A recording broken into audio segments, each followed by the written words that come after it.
Oggi vi raccontiamo la storia della curiosa scoperta dell'amanita citrina. Ci troviamo a Parigi, verso la seconda metà dell'Ottocento. Questa storia vede come protagonista il signor Girard, di cui non sappiamo altro, se non che si concluse con la sua morte sulla ghigliottina. Ma adesso spiegheremo il perché. In quel periodo studiosi e professori universitari si affidavano ad esperti per farsi procurare i funghi. A questi spicca la figura di padre Teo, con il quale entrò in contatto proprio il nostro Girard. Il nostro protagonista aveva trovato un modo bizzarro per aggirare le assicurazioni, ovvero trovava famiglie agiate la cui fisionomia dei membri era molto simile a quella di sua moglie e di suo cognato, ne diventava amico per poi stipulare delle polizze assicurative sulla vita della moglie e del cognato con tutte le relative analisi mediche, mettendo come beneficiario ovviamente lui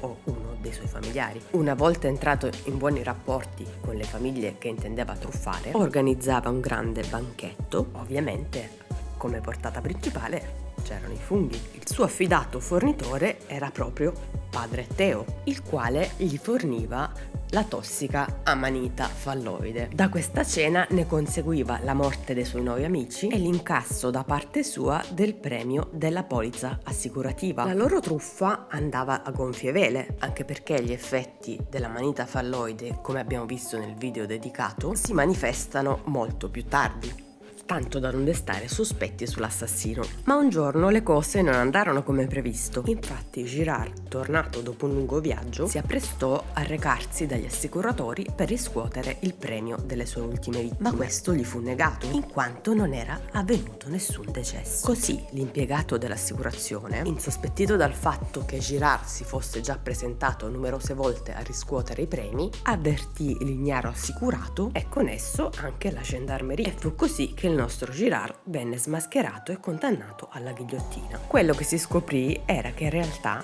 non era stata servita una manita falloide, ma la manita citrina. Il primo a riconoscere la non velenosità della manita citrina fu il medico e micologo Carlo Vittadini, di origini milanesi. Egli scrisse infatti un saggio illustrato su tutte le specie di amanita e numerosi altri libri dedicati al regno dei funghi. L'amanita citrina in Francia fu dichiarata non velenosa soltanto nel 1927, durante il pranzo annuale della Società Micologica.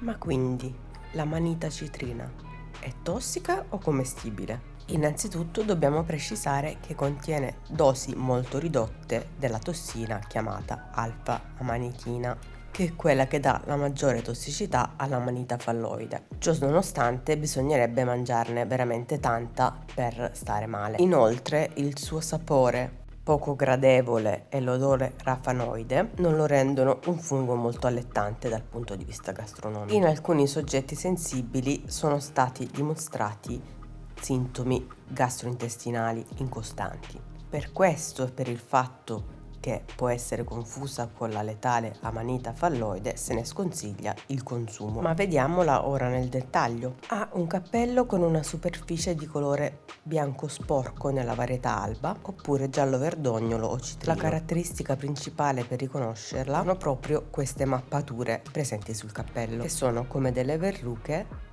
disposte a circoli concentrici, più numerose verso il centro e a volte mancanti, se cadute per via di agenti atmosferici. Le lamelle sono bianche, libere al gambo, con delle lamellule.